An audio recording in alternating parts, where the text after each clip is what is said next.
حسن نباشید آقای مختاری، دوباره برگشتید به رشت و مقابل داماش بازی داشتید.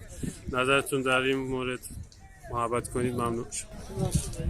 اول از همه تبریک میگم این برد و خدمت تمام خانواده داماش، بازیکنان این تیم، سرمربی محترم و مخصوصا هوادارهای عاشق این تیم.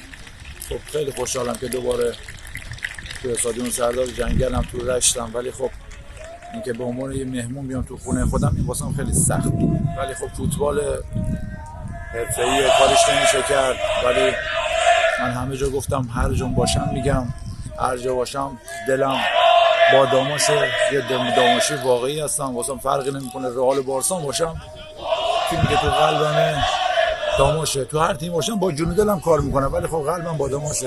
ان شاءالله که این نتایج ادامه داشته باشه. مطمئنم داماش بازیکنان خیلی خوبی داره، یه مقدار فکر کنم اگه زمان بهش بدن مطمئنم روزهای خیلی بهتری بر تیم داماش خواهیم داشت.